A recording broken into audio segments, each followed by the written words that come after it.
I'm ready. All right, I think we're live. Hello, everyone. John Doyle from OptixEQ and Emily Gullickson. Another. Hello. So we're And going. Frost walking around in the background too. I can see him. Yeah.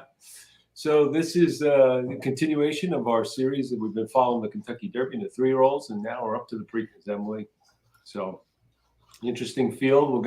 So what I thought we'd do is we kind of take a look at the plot, evaluate the pace, because I think that's an important part of this. And then we go into a little bit of the overall, what we always do is evaluate class, speed, and form using the grid and notes. And then we'll just maybe come up with like some ideas around how would we strategize wagering on the race, okay? Sounds good. Yeah, cool. So I'm going to go over to the old plot. Do you see the plot up there now, Emily? I'm a little blind here. Okay. So this is the plot as of this morning. I anticipate maybe less changes than the Kentucky Derby.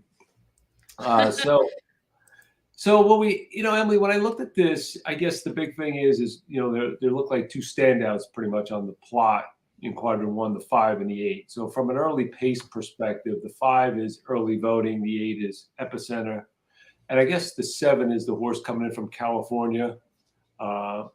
Magnac, is that how you say that? I'm not quite sure. Yeah, I actually just looked it up. It has to do with some brandy out of France, so it's like cognac, but Armagnac. Oh, see how sophisticated I am. I didn't know that. That's okay. I just searched it. Yeah. I mean, I think the pace. Sorry to cut you off. I think the pace is interesting, and actually, I did most of my handicapping off this, and I've actually only looked at this race for a couple of minutes, so. But I actually have a kind of a good opinion and feel for it. Okay. A lot of it based on the plot. All right, well, why don't you go? Tell me what you think, and I'll give you my opinion. Okay. I mean, I think when you're looking at the plot, it is a red plot fit, but they do kind of line up fairly consistent as far as standard and surface distance. So even though it's red, it doesn't line up on that diagonal, which kind of gives it that green-yellow rating. But I think it is consistent as far as how the race is going to play out. And I think the horses are pretty well represented. And so what I think is interesting here is the pace scenario, because especially looking at standard, you have early voting, and it looks like a horse that he could be clear at that first call. Okay. Yes. So there's kind of scenario 1. Like if he goes clear, he could certainly be a wire-to-wire threat in this race. And Emily, just for people that don't, you're saying clear because he's left most of the plot, right? I mean, yeah. Thank you for clarifying that. And so I'm looking at standard kind of specifically right now. So yes, looking at the plot left to right, there's a little bit of separation between. I'm looking at the 5 and the 8, and you have the 7 that's in between. And so when I'm assessing the 7, what I'm looking at is the 7 isn't quick enough to the first call as the 5. So the 5 should be able to jump out in front. And the 7, since he can't get out in front of the 5, doesn't have any finishing ability because he's a circle. Right. He's kind of in this like no man's land, right? He's just sort of like in the mix, but he's really not going to be the pace pressure that I think people expected, or at least if you're looking at on paper. And so what's interesting about that, and this is kind of where the surface distance draws in, is it really is going to force epicenter into what kind of trip he's going to take, right? Exactly. Because if he wants to sit off early voting is a threat to go gate to wire, straight up. Exactly. Now, if he decides to kind of go into a duel, like it's suggesting on surface distance, now we have a horse race, right? Because now things start getting a little interesting. So yeah, that was, I know, and I can tell by your excitement, you have some ideas. I don't want to take all the floor, but no, I just see it exactly the same way. I mean, there's like, you're right. Those two scenarios are the key to the whole race, right? How much pressure that is epicenter going to go after early voting or not? That's going to be the key. Yeah. And I mean, and in that, in that situation, you're kind of looking at it as, can epicenter win?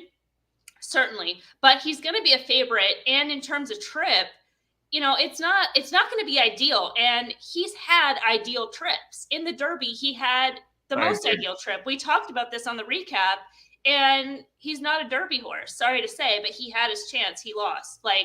So he doesn't look like he's necessarily going to get as perfect of a trip.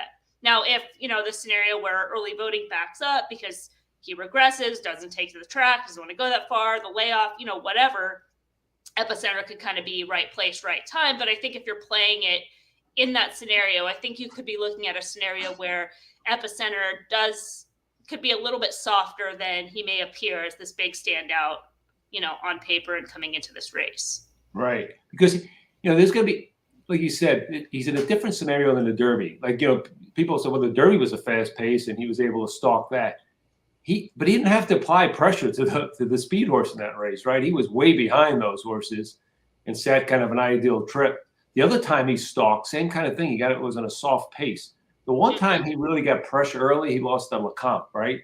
Where he was on the lead and he got pressure early. So, this is, like you said, I mean, it's subtle. People don't it's hard to kind of visualize this sometimes, but he's in a different situation than he's ever been in. He's going to be chasing. May have to chase a fast horse, and because there's no one else going to do the dirty work. I agree with you. I don't think the 7 is good enough to do any of that work.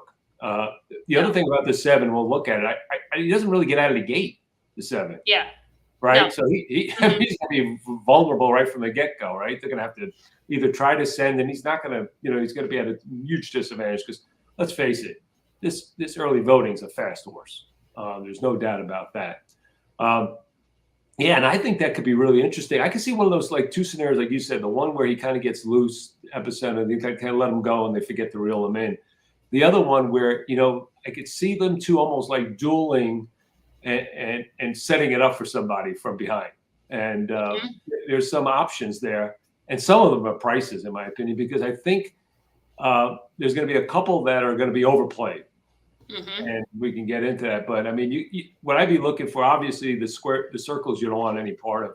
So the squares, would be at least on standard. It's the 1, 2, 4, 9 horses, and I think when you look at their chances, I don't think it's as big a gap as maybe other people think, because I think the 1 and 4 will be overplayed, and I think the 2 and the 9 could be considered. That's all. That's kind of what I would say. So we'll get into it a little bit more when we get into the grid, but that was kind of my initial, vibe on the race. Yeah, it's interesting because I think we see it the same way, but our prioritization on different horses is subtly different. So it'll be this is where kind of coming into the grid and decision. So okay, interesting. Cool. Okay, let's go. Let's just start from the. Should we start with the speed horses, or should we just start? Sure. Yeah. No. I think that's because let's kind of start with. Let's get the 7. Let's get the 7 out of the way, in my opinion. Sure. I mean, I think he's already out of the way on the plot, but let's definitely. And there's one subtle thing. Well, that's subtle. One important thing to notice on all these, basically all these horses, with the exception of maybe 2 or 3, they're all coming back faster than they've ever come back, and that's an important point, right? They're all coming back in 13 days, which they've never done before. So it's another wrinkle, and I think there's only 2 horses that have been rested since their last race, and that's we'll get into. I think it's early voting and somebody else. Skippy, it's a 5 and a 9. Oh yeah, the 5 and the 9. Okay. Yeah. Did I mention the 9, or did I miss that one? No, you did, because you said the 2. Okay. And the 9 are the ones that are going to be. Yeah. Yeah. All right. So. Look, I mean, the thing, that was the thing. You look at the starts. I mean, he's just like a horse like this. If you want a horse that's going to take the lead over early voting, you want him to like pop out of the gate, and he really doesn't pop out of the gate. He was slow in his debut out of the gate. He made it took him some work to make the lead the last time. He's from California, so sometimes people kind of maybe overrate that speed. I don't know. Or underrated. I don't know. They used to underrate it. Now maybe it's gonna be overrated here. He's kind of peaked in terms of speed figures that are nowhere near close. That's going to take to win this race. You're going to need at least a triple digit. I'm thinking you need the range, the OptixEQ range, which we have here. That tells us that's what kind of you need to lead the race. The 97 is the low end of it. I think you're going to need closer to the upper range to win this race. He's nowhere near that. I can't see him improving with this scenario. So. Right. Yeah, and I mean, even just look at his 2 stakes races. It's like he's just completely overmatched. A C plus, and those are small fields. Right. So I mean, he's just. I mean, class is compromised, all the reasons. So yeah, he's like a non-threat. Has no edge, pace, class, speed, or form. Early voting. kind of ran the horses off their feet in the withers, and then he came back and, he got an easy lead, acted up a little bit at the gate before the race, but had an easy lead and won. But that was a big number, came back. Mo Donegal didn't disgrace in his Derby. We talked about him last week, came back with a triple digit again. So that was, that was a legitimate race in my opinion. And, just kind of got run down late. So, that's, I guess, the biggest concern for me would be the distance for this horse. But he's still young, improving. So who knows, right? Does he move forward off of that race? And if he does, if he just stays the same, he could win the race, right? So he's one of those horses that come in a little bit more rest, and he may be fresh. And it's gonna be interesting to see. I think we talked about this, maybe offline, but about Chad Brown. If this horse wasn't ready to run, he wouldn't be here. So early voting, to me, very interesting, especially if they kind of let him do his thing on the front end. He may be tough to reel in. Yeah, I think that's a scenario for him. That if you're playing that, is that he's going to be able to get out and just wire this field. That was the other thing too. If maybe we'll talk a little bit in kind of the wagering strategy. If one of these horses, either the 5 or the 8, who are going to be the other, if one of them doesn't win, I could see the other finishing like 3rd or worse, as opposed to 2nd. Because they're definitely going to have an impact on one another, don't you think? And so I think that might be a scenario where I can't see them running 1-2 around the track. I just don't. I think I think there's going to be, I think there'll be enough pace where I think it may cause the other one to be softened up late and vulnerable. So that's just one of the scenarios I was thinking of. So Epicenter, of course, has done nothing wrong, just improving. But I just think we talked about more of the pace scenario. And that Lecomte, where he finished 2nd, you see he was pressed in that race. And it was a softer pace than he did get in the Louisiana Derby, even though he was, I guess, in the Risen Star, even though he wasn't, he won that race, he was pressed also. And then he really had an easy trip in his last 2 races, I think. As easy a trip you can have in a Kentucky Derby. Yeah, absolutely. I mean, he is like almost kind of stress-free, saving ground, moved at the right time, had the right, first run opening, had a clear lead in the stretch, had a horse next to him that didn't want to pass. It's like you win those, you have to win those races. That's the way it goes, And I mean, I think kind of just to some extent, he's, as you mentioned, he's a good horse, obviously. Like his record is solid. He's a good racehorse. He wouldn't get here for that reason, but at some point, it's getting to the point where some of these other horses, I think, are catching up to him. Like we've seen his ceiling, And if it is a horse that is able to be, kind of on the improve, coming into the race at the right time, a scenario where Epicenter is not getting his perfect trip, and even if he is getting his perfect trip, he still might not be winning. So. I mean, it's kind of a horse I'd be willing to take a shot against, especially in this field if I am playing it.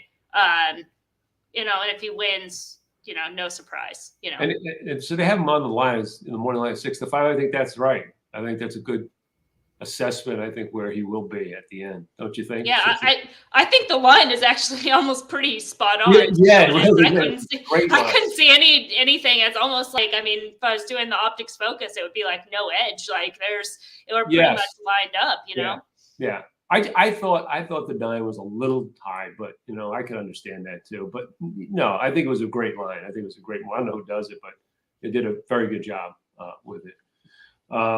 Let's go to the horses that, other than those top 3, I mean, other than the early pace players, Simplification. We talked about him last week. He's just as honest as they come. My only concern is the quick turnaround and the price. I think you got such a great price in the Derby. I think you're not going to get that in the in this race. And I think he had to work a little bit more in that race, that Derby, than some others, and he's coming back quickly. Again, it just seems like that 101 seems like a number that he kind of, last time he did it, he kind of regressed a little bit. I'm just thinking, Emily, I don't know where he'll end up. Where you think he'll end up price-wise, but I think he just may be lack value in this race. No, I think he's listed as 6-1. I think that's what he will be, and I think I would consider that fair odds. Now, all those things that you mentioned, maybe he is a little bit over the top. Maybe he is 2 weeks, but this horse, I mean, he's been running on short rest. This is a type of barn that does, they run these horses. I see it in Indiana. They come back every few weeks and they just they do what needs to be done, and he's kind of that horse. Now, trip wise, if you're looking at the plot, in my opinion, he should get the perfect trip because he's able to save ground.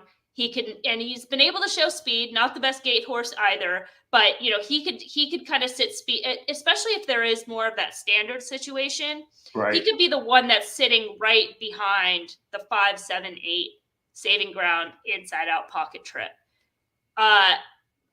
If they, for whatever reason, because it is a rider change, John Velasquez is taking over. If they send, I hate his chances. Yeah.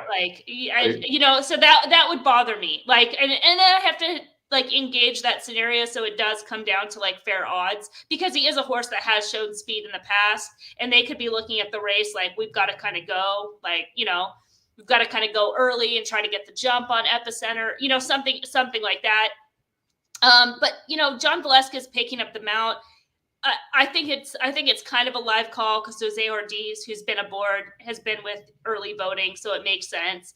And then also, I mean, John Velasquez, he's been aboard that Armagnac horse out in California, former Baffert horse. He doesn't land there. Irad picks up that mount. So, I mean, I think there is some positive intent there. It's just, I wish it was Hong Kong, where you could interview the jockeys and be like, what are you going to do? And get an honest answer, right? What are you gonna? What's your plan in this race? Because if it's I'm gonna go for the lead, I'm maybe not.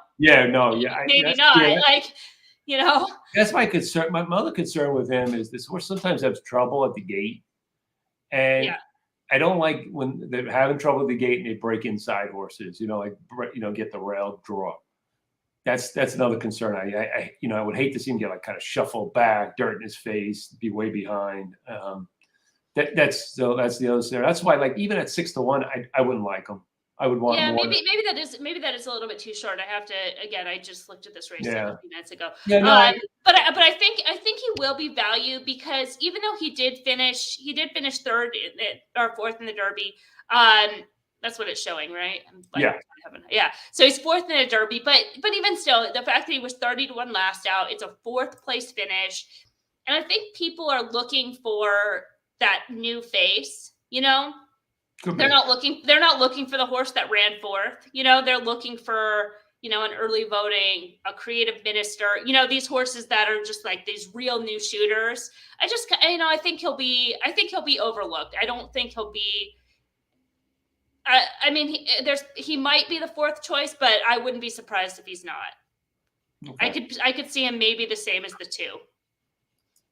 Yeah, so the 2 is a new shooter, right? They're coming right back. I mean, that was an impressive race. Don't get me wrong, but I mean, this is a lot to ask. Right into a graded stakes, grade 1 stakes from that race, and also, that was a kind of a big, significant improvement in terms of OptixEQ.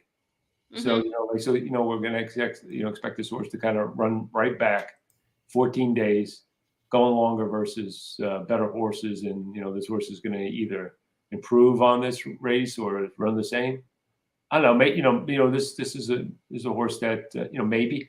One thing I didn't like was the morning line on this one. I mean, and I don't disagree with it, but I'm a little concerned that this horse gets overplayed. Yeah, I think so. I think this one gets a lot. Because people are just going to try to get creative. They want to get a price, Yeah. So, I mean, again, that's one that I would, I really would switch to 2 in the 9s odds, or not switch them, make them, one maybe make them both 15, or make it 120, make the 9 15 or something. That's what I would do. 3 has no chance. Yeah, 3 and 6, both to me Yeah, are tosses. I mean, yeah, we can look at them real quick just because of what happened last time. But I think yeah.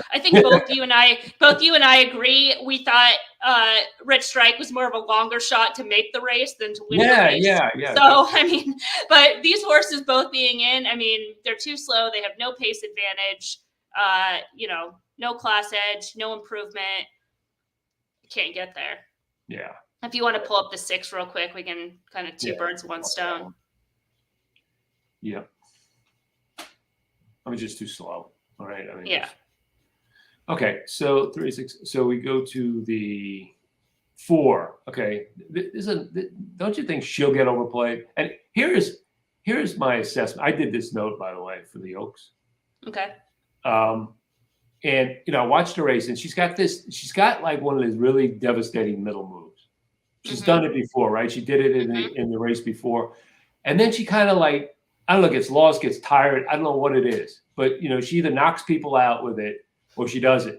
And that's my concern. I have a problem that if she tries to make that move into like the pace that we're talking about, like where the pace, that pace in the Oaks, I thought was fast. Yes. She was making it while they were slowing down. Yeah. And then she kind of got a little lost. She drifted in, she kind of, drifted into the left. And I was like, okay, it was okay. I don't see her running that race against these horses. Like, first of all, that was her biggest figure ever. I think that was one of our, that's her best race to date. She's going to take 15 days and do the same thing going longer versus a better class of horses. I'm not seeing it. I think if, this pace will be probably average. And she'll be moving when that pace will start heating up, I think. And I think it's going to hurt her move. And if she doesn't make her move and get to the lead then she's not going to get there. And so I'm against her in this race. Yeah, I'm with you for all those reasons. It's not anything against her as an individual. It just comes down to timing and place, and this just not being the most ideal setup. But I like that they are in the race. I mean, to be honest, it's like it's kind of a good spot in the sense of like, where else are you going to go at this point? Like waiting till Belmont Week is going to be a tougher, maybe even a tougher race. Like, so you get this one in, you rest and come back in the summer or something. Things like that. I could see. Yeah, I mean, she's got the like a long-term plan. The fillies, the big races are, they're the whole summer thing in Saratoga and stuff. So, and Belmont, Saratoga. So yeah, I mean, I might just skip a race, but I know Wayne doesn't like to skip anything. I mean, I would just rest her. I don't know why she has to run either, but I'm glad she is. It's sporting and all the rest, and I hope she gets bet like hell.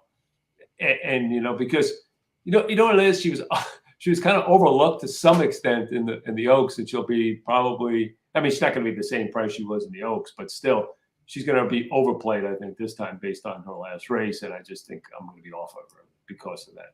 Okay, we went through the 5. We talked about the 6. All we have is the 9, I think. Oh, is all we have? Okay, cool. 8. Yeah, because we did the 7 and the 8 first. Wow, we did this pretty good. Okay, so here's Skippy Long's stocking. I knew you were going to pick this horse.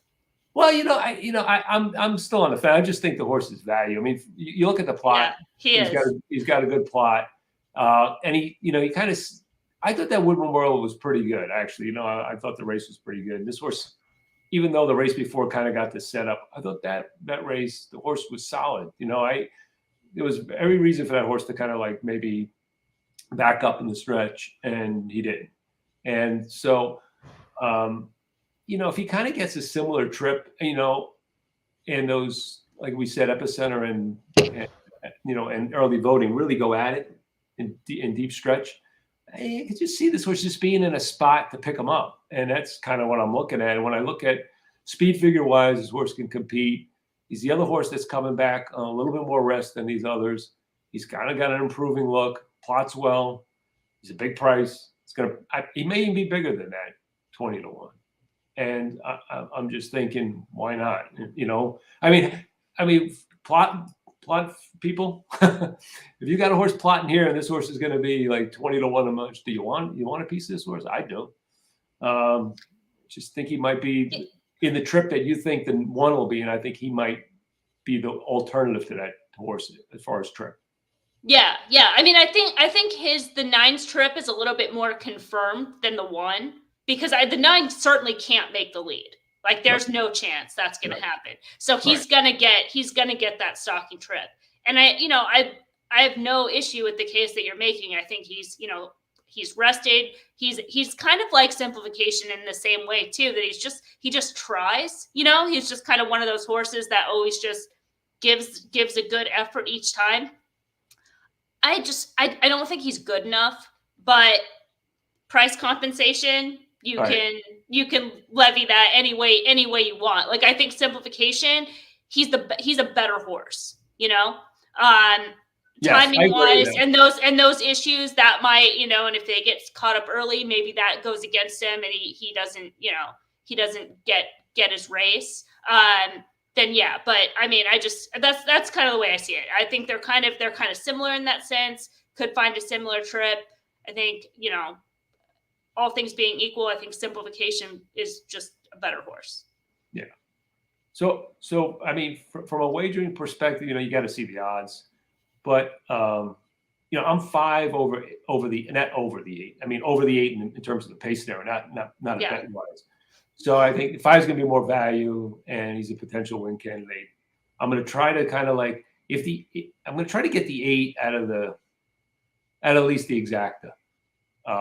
And then, I think then I'm going to kind of look at the odds and compare things between like the 1, 2, and a 9. I'm soft on the 4, and I think the 3 and 6 are tosses, and 3, 6, and 7 are tosses for me. So, I'm going to be focused on the 1, 2, 4, 9, 5, and see how things go there.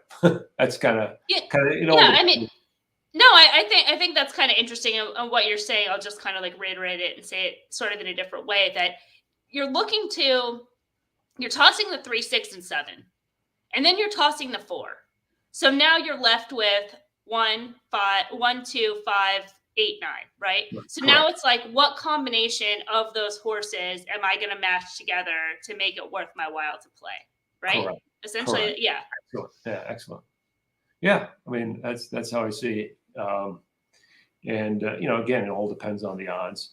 And I just think the 8 will be overplayed. And not to say you can't win, but you got to take your shots. It's all risk assessment, and you see if you're going to get paid in the long run. But we'll see. That's what I got. That's all I got. All right, let's read the comments, and then we can. Oh, okay. Yeah, we got comments. I gotta go back to Okay, let's get some comments here. Okay, so in-house tweet. Show in the house when you tweet. Put up your own. Oh, I see. So that's more of like an administrative thing. So you can put the link up early so that people can jump on, and then jump in. Okay. Okay, thank you. Thank you for that. I'm still learning this. Yeah, that's good feedback. Fine from the gate, breaks fine, and then debut, and he is learning. I mean, it's John pointed out why he's not. It's a different class level. And I think they send and fades. I mean, they could try to send. They're just if they're not quick enough, they're not quick enough. And then they're in chase mode. But yeah, I think it's in there. Okay. Think odds. Yeah, I can see that. Yep. Thank you for loving our product. So, okay, good. Another one here, Emily. Oh, yeah. Someone's asked us about this plot comparison. We don't, first of all, I haven't done that work. I haven't seen it. It's not the same thing as a Derby. The Derby is very predictive for some reason, whatever, but it's not the same case. And I don't have as much data going back on the Preakness, but maybe next year, because I've been asked about it now, I'll go back and do some analysis and see if we can have something ready for next year. But this year, I don't have anything. But thanks for the question. Thanks for we got, Mr. Jerry Crawford. Hey, love your product. Yes. Oh, what a guy. Thank you so much. If anyone doesn't know who Jerry is, he's the managing partner for Donegal Racing. So Old Donegal is his horse, and just a great guy and great person for the game. So thanks a lot, Jerry. Appreciate that. Okay, thanks. Okay, good. So any other questions? Oh, well, they're coming in. Let's see what we got. Are you considering doing this? The Black-Eyed Susan. Oh, Black-Eyed Susan. No, you want to just take a quick look at it, Emily? Do you have time? Sure, why not? We could do it on the fly here. We are going to do it on the fly. So we're gonna if you had asked me one horse that was running in it right now, I would not know. So this is literally secret oath. This is it. No, I'm not doing any OnlyFans.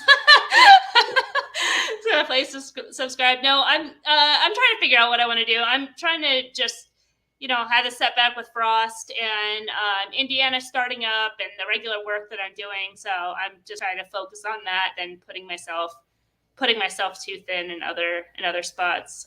19, I believe, right? 13. Oh no, it is 20. You're right. Yeah. Okay. What was that question, Emily? I didn't see that. Don't put it up on the screen. I don't want people thinking I'm doing an OnlyFans. All right, moving on. Black-Eyed Susan. We can look at some other girls on this screen. Okay. Definitely looks like a far more competitive race. That's just right from the start. I mean, if again, we're looking at this blind. I don't know any of these horses' names, but if I'm looking at this race, I couldn't tell you. I mean, the 10 probably looks like one of the favorites in here, but outside of that, and the 10, I mean, the 10 could be okay, but there's also that scenario where, what is this rating? The rating it's a snowflake contention, but again, it's a red plot fit. Can you scroll just so people, or can you close the comment just so people can see the whole thing? What's that? Can you remove that comment just so people can see that full screen? At least I can see the full screen. Yeah, perfect. The speed rating is what? 39. It's pretty high. Yeah, it's pretty. Yeah, but you have all those horses that are kind of to the left of that y-axis. So even if they're not quick enough, at least there's some, especially on surface distance, because you have the 4th and 9 that can get to the first call. So, I mean, I think let's start there by looking at the 10. Is the 10 the favorite? Yes. Okay. Let's start. Yeah, let's start there.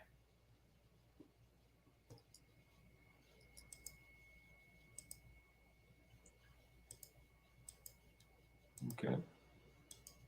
Lone, perfect, best of speed. This was it's a front runner. Mm-hmm. No knocks. I mean, the horse is running. Relatively speed. I guess the range is, it's been in range. B+, B+. B- in the only grade 2, grade 2 race though. What was the extended comment on that one? So why is there a trainer change again? Yachtine to McCarthy. I don't. This is a pause. This looks kind of sussy. Why would they make that change? Yeah, I don't know. I didn't like. I thought she was vulnerable into the Santa Anita Oaks, and that was the race that. I think it was a 4-horse, that Phil D'Amato horse that ran okay in the Oaks, in the Oaks, won. But she got that perfect trip, like tracking behind the duel. I can see the race. I just can't think of the name of the horse. I think it was a 4. Is she in this race? No. I mean, does she clear, or is she going to get some? I mean, like you said, there's some. I don't think she's going to clear. She's going to be wide, isn't she? Maybe. Yeah, I mean, you have she's going to have to work real hard to get. Yeah, because I mean, you have the horses to the inside. You have the 2, the 4, and the 5 and the 9 are all to her inside. Yeah. So she has that second call speed. Yeah, she is okay. I see what you guys are saying, that she is a Baffert horse. Yes, but she was transferred to Yachtine for one race and then was transferred again to Sean McCarthy. Why wouldn't she stay with Yachtine? And it's not because, maybe Yachtine doesn't have a license here or whatever, but he's running a horse in the Derby. So, I mean, in the Preakness. So, yeah, that's just weird.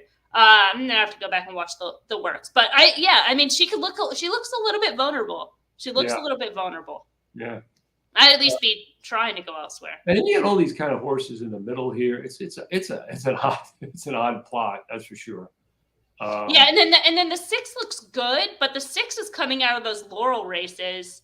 Oh yeah, no. Which that is kind of a downgrade. It is a big downgrade. I mean, it is. I mean, period. I don't want to say more about that, but I mean, those Maryland horses just are on an island out there, and they just run against each other all the time, and they're just none of the same quality. What about the 9? The 9 looks good on the grid. This looks like a kind of a progressive type.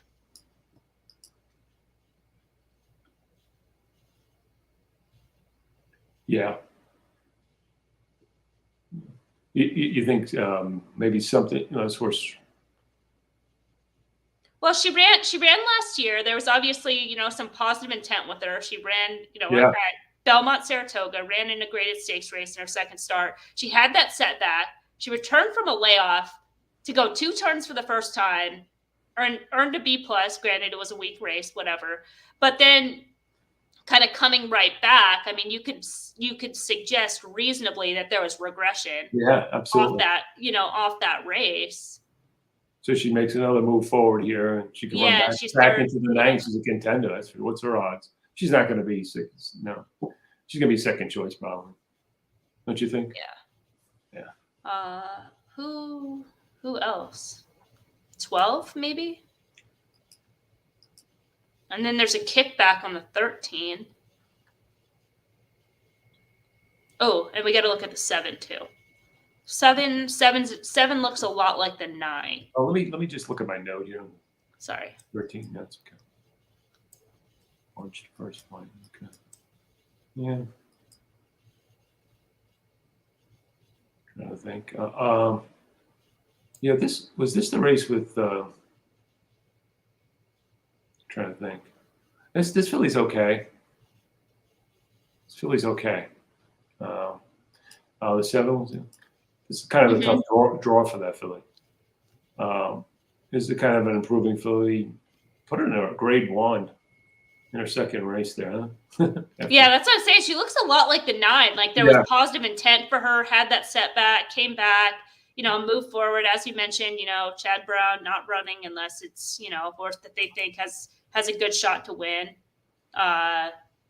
So 7 and 9, I would look at it. We'll look at the 13 again, if you guys are evaluating the race, you can go back. Let's see where they plot. 7 is not the best of plots, but Well, 7's lightly raced. Yeah, only one start as a 3-year-old. Yeah, so she's not going to look good on the plot. Yeah. I think those are some of them. Here's the Laurel horse, and hopefully she takes money. I would not. She'll take money. I would not bet this horse. No. First of all, I think she's a 1-turn horse, probably. A lot of red in the 5.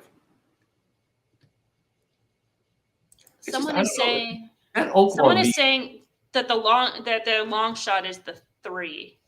3. Yeah, I'll tell you what I don't like about this one. I mean, you're running at 10 furlongs. Yeah. You're saying, that the 7 beat the 3. Yeah. I mean, yeah, that's a good race for the 3. I know what race you're talking about. That's on that Thurby card, I think it was. No, I don't need to watch the replay. I know that race in my head. I remember watching it because I was watching the replays for the Derby. She makes that big move. It was just, again, it was kind of one of those right place in time. You have a 10 furlong race, a lot of horses that don't want to go the distance. She was well prepared in that. Another one's going to have to come back in 20 days. She's taking on winners for the first time. Grade stakes. I mean, she's a good horse. She's a legitimate long shot, but I don't love her.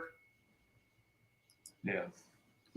Underneath. for sure. I would 100% use her for underneath. I've had a race. I mean, that race was just 20. So she ran 20 days ago. Now 20 days ago again. I don't see a lot of upside.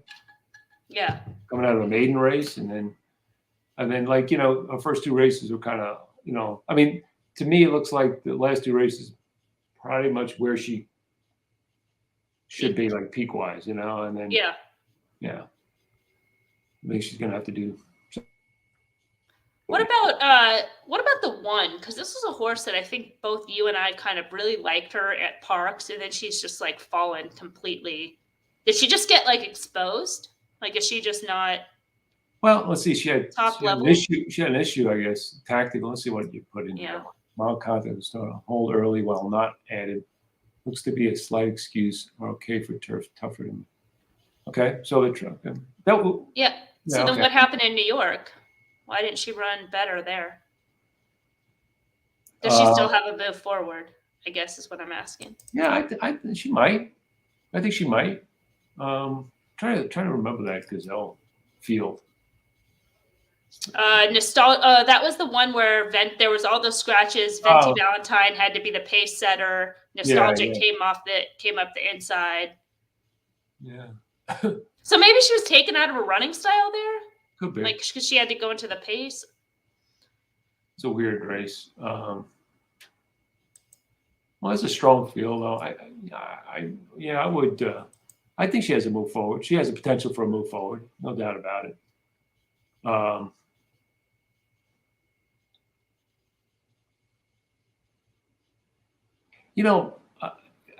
not like I'm a trendy trainer person, not like these analytical statistics, 3 blinkers off, all that kind of crap, because it doesn't really make sense to me. But motion just usually does well at Plymouth. Well, he's a Maryland kind of. He does run horses at Maryland. He used to run more, but he's pretty good on this day. His horses are usually ready to run on big days, but especially Pimlico. So just. That's something to watch, and you want to watch early in the races. If these guys have horses earlier, see how they're running, because I tell you, trends are with trainers and jockeys. Confidence and trends are important. Short-term trends, they're kind of important when you're playing. No, but you don't want to just make a bet on it. But I'm talking about from upgrading standpoint. So take a look at motions if you got any runners before this race. But, I would be. I mean, my opinion, again, just looking at this really quick, would be, first of all, try to beat the 10, because of the trip, because of the short price, those layoffs, the trainer change is weird, and would look towards the 7 and 9 as 2 horses that have some class, that are on the upswing, kind of coming into the race the right way. And then you can get creative with some of those other ones, the one, because you're spreading, right? Your opinion is you're trying to play against the 10. So, the 1 and the 13 is another one you want. Yeah. Okay, good. All right, that's let me see. Right? Were there any other questions out there? I think that is it. That's it. All right. Well, the other thing is if you're interested in buying, we're going to have like an Optics Focus package. With that package, I'm just going to do like the last 6 races, give you some ticket things, give you a matrix. And if you want that, go to our buy page here, and you just take a silver plan, of the day of the. So if you buy it for the day, it costs $25, and you get all the other stuff, all the tracks, optics, plot grid, and you can buy any one of these plans. You'll get the report, and we'll email it to you the day before the races, and have some fun with it. Okay, so that's that. And, check us out, our website, OptixEQ.com. And thanks for listening, and check out our YouTube channel. And anything else to close on, Emily? No, I think that's good. Okay, cool. Kind of fun watching us handicap live, I think. Okay. Yeah, that's cool. All right, everyone. Take care now. Bye.